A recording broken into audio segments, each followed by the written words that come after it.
मथुरा, वृंदावन और गोकुल, इनका नाम जब भी आपके सामने आता है तो ख्याल आता है कृष्ण की असीम लीलाओं का, मीरा की तपस्या का, उनकी भक्ति का और राधा के सौंदर्य रूप का। लेकिन अगर यहाँ पर मैं शिव के रूप की बात करूं तो थोड़ा आपको अलग लगेगा।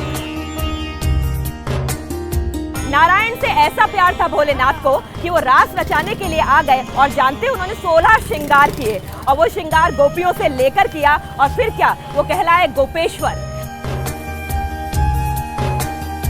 और इन्हीं गोपेश्वर धाम आज मैं आपको लेकर जा रही हूँ।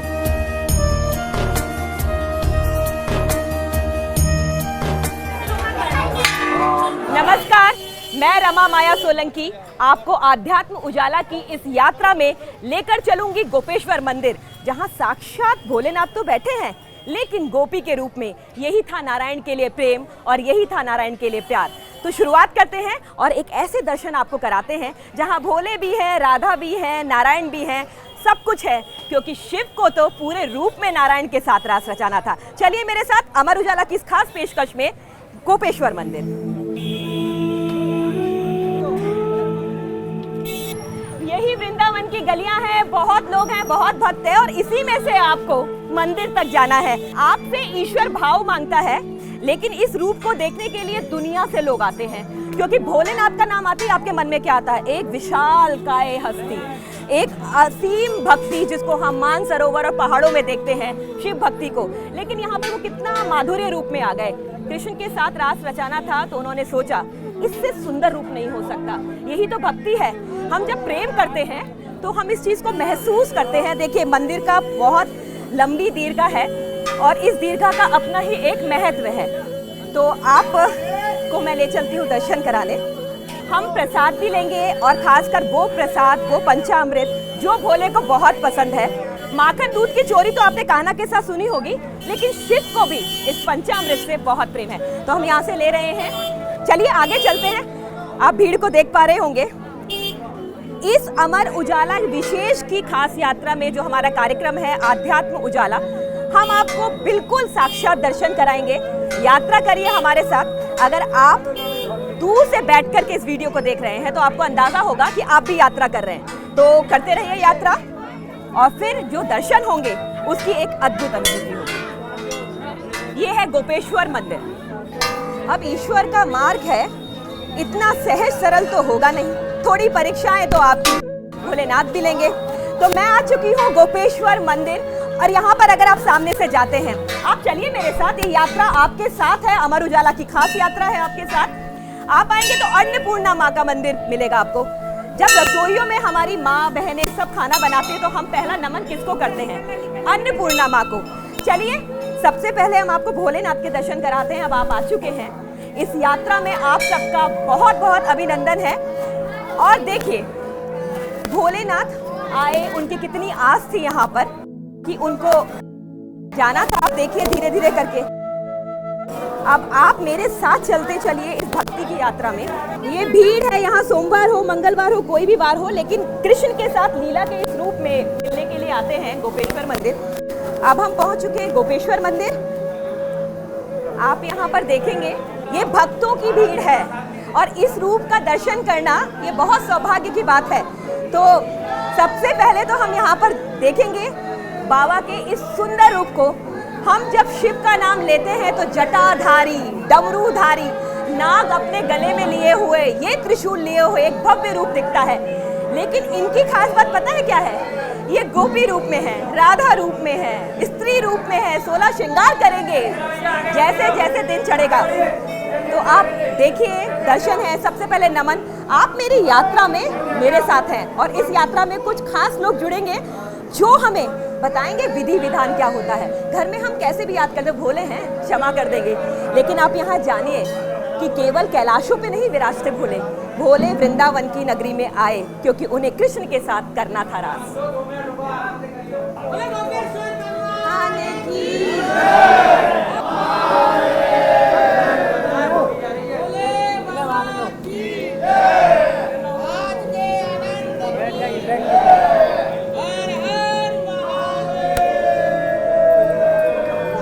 बहुत सारी जगह ऐसी होती हैं जहां आपके पास शब्द नहीं होते, क्योंकि भाव आपके शब्दों पर बहुत भारी होते हैं।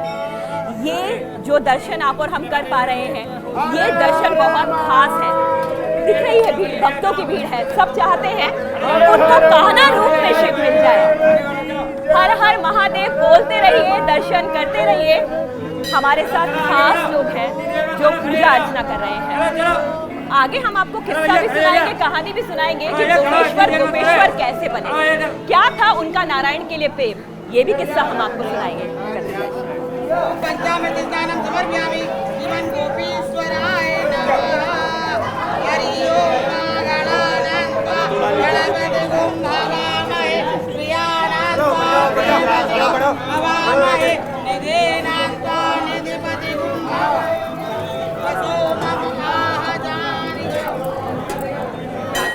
आपने दर्शन किए, अब आपको ये भी जानना चाहिए कि क्या है इस मंदिर की महिमा। तो चलिए, जो इस परंपरा को बनाए हुए हैं सब चीज़ों से, अब हम आपको उनसे ही मुलाकात कराएंगे जो आपको सुनाएंगी किस्सा गोपेश्वर मंदिर का। हर हर महादेव। देखिए, ये ब्रज का प्रतिष्ठित मंदिर है और भगवान शिव जो है यहाँ कोतवाल के रूप में है। आपको भक्ति चाहिए, राधा कृष्ण का प्रेम चाहिए, तो सबसे पहले आपको वृंदावन में आना पड़ेगा और गोपेश्वर को मनाना पड़ेगा। लाभ हानि जीवन मरण यश विधि हाथ और जीवन में आनंद चाहिए तो आना पड़ेगा गोपीश्वर के पास। श्रीमद् भागवत में भी इस बात का प्रमाण मिलता है और बहुत पुराना भागवत में भी भजन चलाया है। एक दिन वो बोले भंडारी बन के ब्रज की नारी वृंदावन आ गए, ओ वृंदावन आ गए। पार्वती भी मना के हारी, ना माने त्रिपुरारी वृंदावन आ गए, ओ वृंदावन आ गए। पार्वती जी कैलाश से रोजाना महाराज देखने आया करती थी। पार्वती जी ने सिवाय शिव के किसी को नहीं चाहा। गोपियों ने सिवाय कृष्ण के किसको नहीं चाहा। तब भगवान बोले हम भी चलेंगे, तो पार्वती जी ने कहा मां, पुरुष का प्रवेश नहीं है, पुरुष तो भगवान कृष्ण है, आप कैसे जा सकते हैं। बोले मैं तो जाऊँ, क्योंकि मैंने तीसरे नेत्र से उस रस का आनंद ले लिया है। तब पार्वती जी बोली ये तो जिद्दी है, तो वो तो महाराज में प्रवेश कर गई। द्वारपाल थी ललिता विशाखा सखिया, उन्होंने रोक दिया, आप कैसे जाएंगे। बोले हम तो इतनी दूर से आए, हम तो महाराज में जरूर जाएंगे। उन्होंने कहा बोले गोपी बनना पड़ेगा। बोले यमुना जी के पास जाओ, यमुना जी इनका श्रृंगार करती है, गोपी स्वरम जगत बंदे। तब यमुना जी के पास गए। यमुना जी बोले क्या करूं। बोले महाराज हमें अपने कपड़े दे दो, ऐसा बना दो मुझे कोई न जाने इस राज को, ओ इस राज को।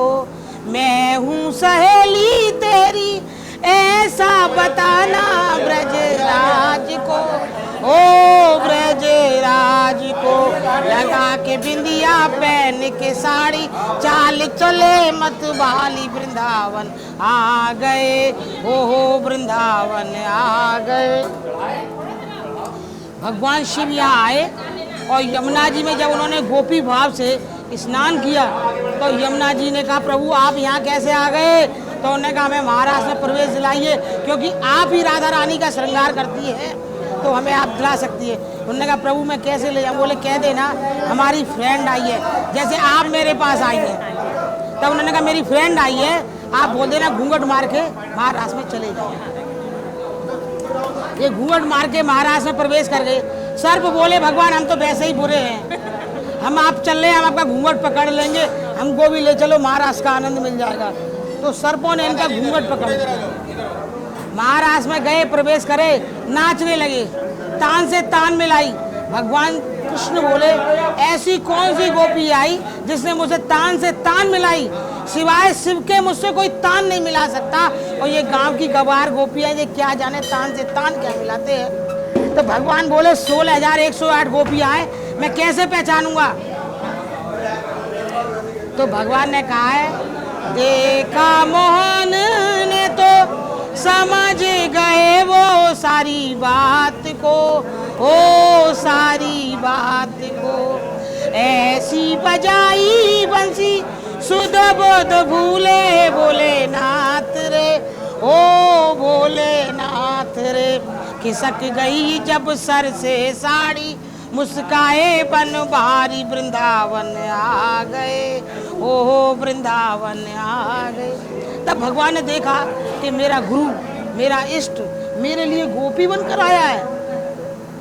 स्वागतम गोपी सुरम जगत बंदे। भगवान ने महाराज को छोड़ा, राधा रानी को छोड़ा, आकर इनका आलिंगन किया, गले लगाया। बोले ऐसी कौन सी गोपी आई जिसने मेरे आलिंगन किया? राधा रानी इतना रोई, इतना रोई, यमुना पल्ली पार जाके मानसरोवर हो गया। ऐसा क्या गुनाह किया, लुट गए हम तेरे प्यार में। बोले महाराज अगर मैंने विवाह किया होता, मेरे बेटा हुआ होता, तो आज तूने मेरे ही सामने, मेरी पत्नी के सामने मेरा आलिंगन नहीं किया होता। इतना रोई राधा रानी कि वहाँ पे पूर्णमासी वाले दिन आज भी जो वहाँ स्नान करता है उसके बेटा ही होता है। ये राधा रानी को भगवान ने वरदान दिया है। जब भगवान आ गए, बोले प्रभु आप क्या चाहते हैं? बोले हमें कुछ नहीं चाहिए, वृंदावन में महाराज का आनंद चाहिए। तो भगवान शिव ने पार्वती को छोड़ा, द्वारपाल नंदी को छोड़ा, भैरव को छोड़ा, मां अन्नपूर्णा से भिक्षा मांगी कि आप मेरे हर जीव को उपार्जन करें। जितने भी शिवालय में आप जाएंगी वहाँ पार्वती शिव जी के साथ बैठी है, मगर यहाँ पार्वती जी बाहर है। क्यों? पार्वती जी बोली प्रभु मुझे स्थान दो। उन्होंने कहा जब हम महाराष्ट्र में जा रहे थे तो आप हमें छोड़ के चली गई। पत्नी का धर्म नहीं है, पति को छोड़ के चला गए, आप हमें छोड़ के चली गई, आप बाहर बैठिए, अपने परिवार को देखिए। नंदी सिवाय शिव के किसी को देखता नहीं। यहाँ माँ से पूछ रहा है मेरा बाप कहाँ है, क्योंकि बाप यहाँ गोपी बना बैठा हुआ है। ये आप जो देख रही हैं, ये राधा रानी के द्वारा चिन्ह है जो राधा रानी ने इनका श्रृंगार किया था। यहाँ मुखार बिंद बना हुआ है, ये आप देख रहे हैं, ये मुखार बिंद है। और यहाँ पर भगवान का साक्षात आपको मुखार बिंद से उस श्रृंगार का दर्शन होता है। हृदय में भाव जगा लो माय डियर, यही प्यार होता है। बोले गोपेश्वर भगवान की हर हर महादेव। प्रातः काल जो आप देख रहे हैं जल चढ़ रहा है, रुद्राभिषेक हो रहा है, विधि विधान से लोग रुद्राभिषेक करते हैं, ठाकुर जी को मनाते हैं। शाम को 16 श्रृंगार करा के महाराष्ट्र में ब्रज की गोपियां इनको भेजती है। जो दर्शन अब आप कर रहे हैं वो शाम को नहीं होंगे, शाम को ये गोपी रूप में 16 श्रृंगार की। बोलिए हर हर महादेव। आपके मन में भाव होना चाहिए, प्रेम होनी चाहिए, श्रद्धा होनी चाहिए और उसके ऊपर से वो भक्ति। तो आप देखेंगे गोपेश्वर जी अपने पूरे परिवार को बाहर करके यहाँ विष्णु के प्यार में, नारायण के प्यार में बैठे हुए हैं। इस पूरी किस्सा को, इस पूरी पुरानी कथा में हमने यही सीखा कि जब हम प्रेम में होते हैं तो समर्पण देना चाहिए और कोई इच्छा नहीं होती, क्योंकि भाव से बड़े शब्द कभी नहीं हो सकते। तो ये यात्रा आज यहीं पे खत्म होती है एक नई शुरुआत के साथ। तो आप देखते रहिए आध्यात्म उजाला, पढ़ते रहिए अमर उजाला। आप सबका मंगल।